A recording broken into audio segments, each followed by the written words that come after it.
Ini adalah penentuan. Apakah Bitcoin akan lanjut meroket atau justru ambles? Di video ini kita akan sama-sama melakukan analisa lagi nih teman-teman seputar harga Bitcoin. Kemana kira-kira arah Bitcoin ke depannya?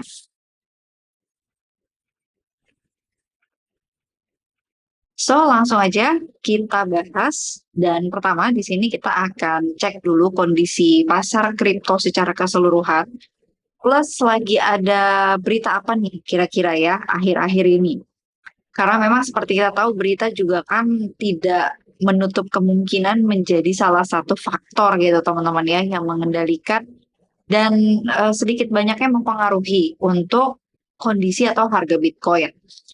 Nah, di sini untuk dominasi Bitcoin di 60,8%, ini udah kita bahas di beberapa video lalu ya teman-teman, bahwa kemungkinan besar dominasi Bitcoin memang akan berpotensi yaitu untuk mengalami penurunan seperti itu.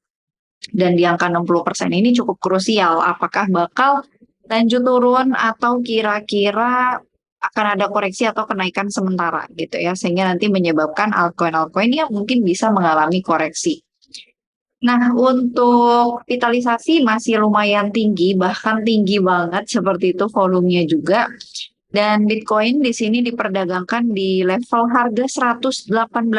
Jadi memang udah beberapa hari terakhir ini Bitcoin itu masih anteng gitu ya, masih stay di level harga tersebut. Jadi belum kemana-mana nih teman-teman. Semenjak pertama kali menyentuh 120.000 itu, ya dia masih gantung aja gitu di atas. Dan memang mungkin teman-teman juga berpikir, aduh mau beli tapi takut gitu ya. Atau mau TP takutnya nanti dia naik lagi. Nah makanya di video kali ini kita bakal bahas teman-teman. Gimana kira-kira untuk prospek harga BTC ke depannya. Oke, jadi memang ya selama beberapa waktu terakhir ini dia udah mulai sideways. Terakhir kali itu di tanggal 14 ya, 14 Juli itu dia sempat menyentuh 122.000. Habis itu ya udah ranging aja gitu untuk harganya. Dan altcoin gimana? Untuk altcoin sih sejauh ini ya, sejauh mata memandang variatif sebenarnya dari sisi Ethereum belum breakout ATH. Kemudian XRP, kemarin kita udah bahas, sudah breakout, triangle pattern. BNB ini juga lagi berusaha untuk mencetak ATH baru, Solana ya. Kalau aku sih ini bukan waktu yang pas buat beli ya. Jadi kalau opini aku pribadi, nggak apa-apa lah mendingan ketinggalan kereta gitu daripada kita potensi nyangkutnya lebih gede gitu daripada seperti itu ya. Jadi ya lebih baik sabar dikit gitu teman-teman atau mungkin nanti nunggu next cycle lagi seperti itu ketika sudah pembersihan nih, ketika sudah mulai masuk bear market, lalu ada masa akumulasi, barulah kita mulai DCA lagi seperti itu ya. Nah, tapi kalau misalnya teman-teman ngerasa kayak gak apa-apa kok nyuri-nyuri momen aja dikit gitu kan. Karena ini gak terulang lagi nih buat dua kalinya ya terserah seperti itu. Tapi kalau aku pribadi saat ini memang untuk portfolio jujur aja belum ada nambah-nambah lagi seperti itu teman-teman. Dan aku akhir-akhir ini lagi banyak fokus ya trading di emas gitu. Dan memang aku punya grup trading juga namanya komunitas Akademi Market Vision. Itu komunitasnya dibuka untuk umum ya. Jadi aku sendiri adminnya, aku sendiri yang bales-balesin, aku sendiri yang share analisanya. Teman-teman kalau misalnya mau gabung atau join ke grupnya juga boleh ya, gratis tidak berbayar. Dan link untuk bergabung ke grupnya itu ada di deskripsi kayak gitu. Jadi ya hari-hari hektik ataupun sibuk dengan ngurusin komunitas itu aja teman-teman. Selain memperhatikan kondisi terkini dari cryptocurrency seperti itu ya. Nah, jadi memang semalam itu lebih tepatnya di tanggal 31 dini hari. Udah mau akhir Juli nih teman-teman, udah mau pergantian. Ada FOMC ya, di mana memang suku bunga ternyata masih segitu-segitu aja teman-teman. Yaitu berada di range 4,50%. Ini The Fed bener-bener keras kepala banget, padahal kemarin udah ada rumor ya, isu katanya mau dipecat lah, segala macam mau diganti dengan orang yang lebih dovis, tapi tetap aja ya selama dia nggak melakukan kesalahan gitu kan, nggak ada nih yang bisa mencat gua gitu kan. Cuman banyak juga isu-isu berseliweran katanya The Fed ini melakukan pelanggaran. Cuman kan nggak tahu ya teman-teman itu terbukti atau enggaknya. Nah, di sini dia masih bertahan nih di angka 4,50%. Makanya kalau teman-teman lihat ya telah terjadi koreksi yang lumayan pada harga emas ya, kemudian juga di beberapa indeks saham karena itu tadi keputusan suku bunganya ternyata masih stagnan dan memang banyak orang yang mengharapkan gitu bahwa di next FOMC Powell ini udah mulai melunak gitu ya. Bahkan sudah mulai mempertimbangkan lah untuk melakukan penurunan suku bunga gitu. Dan harapannya mungkin itu terjadi di September. Ini banyak isu juga beredar, hati-hati loh. Agustus, September bakalan merah. Karena kan by history memang biasanya gitu ya, September kripto berdarah.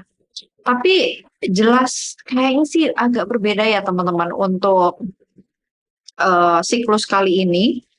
Kita coba lihat di sini untuk Agustus dan juga September seperti apa performance dari BTC.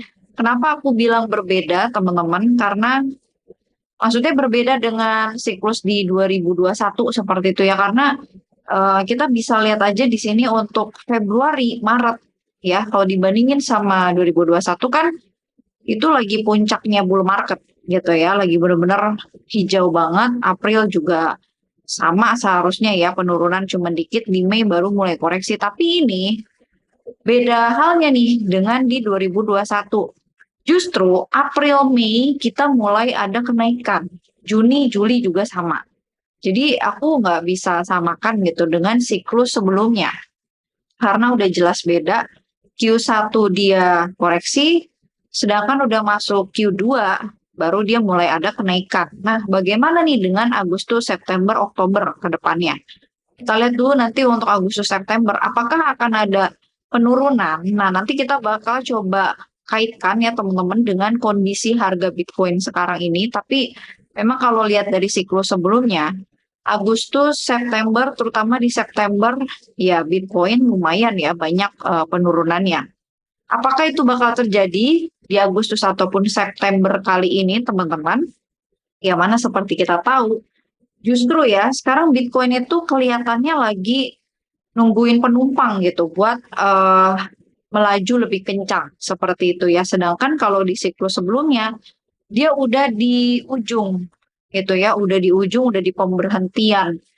Mungkin hampir terakhir karena pemberhentian terakhirnya banget kan di Oktober seperti itu ya. Nah, di sini kita bakal coba untuk lihat ya, teman-teman, analisa harga Bitcoin-nya.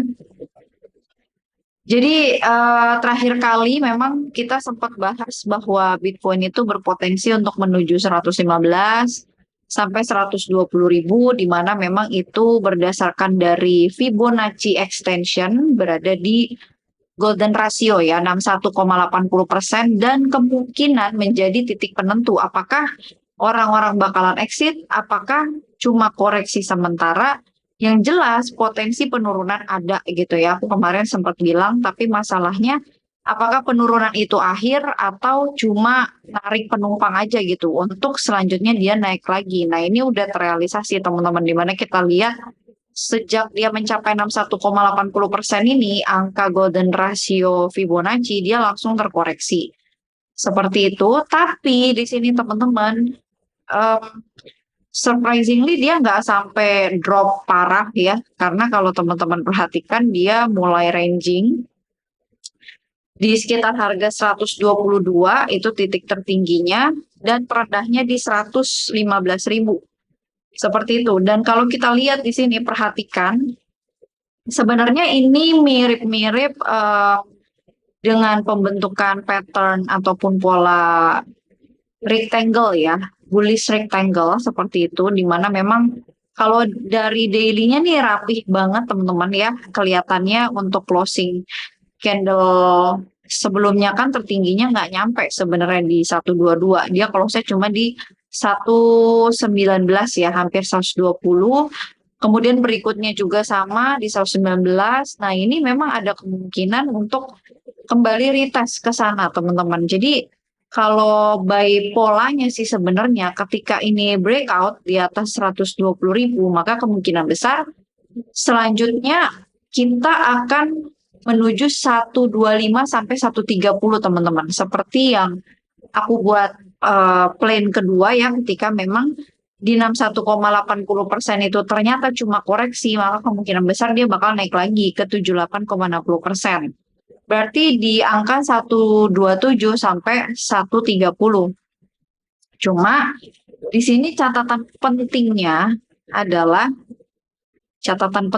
kita mainnya di daily aja lah ya, biar supaya nggak bingung. Catatan pentingnya di sini kita coba untuk buat dua skenario ya, teman-teman. Buat dua skenario. Yang pertama, breakout terjadi misalnya seperti ini, dia naik ya ke 121 misalnya, lalu dia retest ke sekitar 119. Nah, harapannya dia bertahan di sini teman-teman di 119, kemudian terjadi rebound lagi. Seperti itu ya. Ini plan yang pertama. Atau di sini plan berikutnya adalah dia tembus dari 116. Tembus yang dimaksud tuh udah terjadi penutupan candle ya. Kalau ini kan belum terjadi penutupan candle. Jadi cuma sekedar kayak shadow aja seperti itu teman-teman ya. Nah, yang dikhawatirkan adalah dia breakdown di bawah 117. Katakanlah misalnya close candle di 116 sampai 115.900. Lalu retest. Nah, ini kalau misalnya terjadi retest teman-teman, selama dia belum balik lagi ke range di 118, 119, jangan dulu entry. Karena takutnya setelah retest terjadi anjlok ya. Sampai mungkin kalau kita pakai EMA 50, di sini kenanya di angka 113 sampai 112.000. Baru mungkin dia akan naik lagi. Jadi posisi kayak gini nih kita belum bisa nentuin teman-teman. Masih gantung ya, posisinya masih belum bisa ada kejelasan seperti itu. Sehingga tadi aku buat dua skenario. Nah, emang nggak bisa ngelihat dari secara time frame yang lebih kecil. Kelihatannya sih kalau dari time frame yang lebih kecil ya teman-teman, memang sebenarnya dia masih kuat untuk bullish karena terakhir kali dia turun di atas area demand 116.500 ini langsung naik lagi dan close di atas itu. Ya, cuma kita belum bisa pastiin sekali lagi karena ini masih gantung teman-teman ya. Jadi kemungkinan besar ketika breakout dari 119.000 dia diem dulu mungkin sideways di sini dan baru menguji 122.000. Penentuannya di situ teman-teman. Apakah dia mampu untuk menembus atau justru gagal. Seperti itu ya. Jadi ini plannya kita bikin dua. Seperti itu. Buat saat ini sih masih berada di dalam kotak ini, artinya dua kemungkinan itu masih ada. Nah, kalau aku lebih dominan ke yang mana nih? Kira-kira kalau aku pribadi sih sebenarnya melihat adanya peluang sih sebenarnya, peluang untuk naik seperti itu teman-teman ya, peluang untuk naik. Nah, cuma masalahnya itu tadi teman-teman, kita tuh ada kendala juga ya dari segi sentimen dan lain sebagainya. Ini kalau kita lihat dari time frame kecil, jika misalnya ya, jika dia nggak mampu breakout di atas 118.700 saja teman-teman, kemungkinan besar dia jatuh lagi dan tidak menutup kemungkinan untuk yang plan penurunan ini bisa terrealisasi seperti itu. Oke, jadi untuk kesimpulannya kita bisa pantau aja dulu teman-teman ya, karena overall market belum menunjukkan tanda-tanda overheat juga sebenarnya ya, tapi ada baiknya kita untuk memantau aja dulu gitu, karena khawatirnya teman-teman ini udah di ujung, khawatirnya kita semua kena jebakan gitu, dan tidak menutup kemungkinan untuk plan ini, plan penurunan bisa terrealisasi. Ya untuk ambil likuiditas dulu, baru dia naik seperti itu ya. Oke, jadi kurang lebih itu aja informasi yang bisa aku sampaikan pada video kali ini. Terima kasih untuk yang sudah nonton. Jangan lupa disclaimer bukan saran keuangan ya. Dan jangan lupa juga untuk follow sosial mediaku yang lainnya. Subscribe channel aku juga. Dan sampai jumpa lagi di video selanjutnya.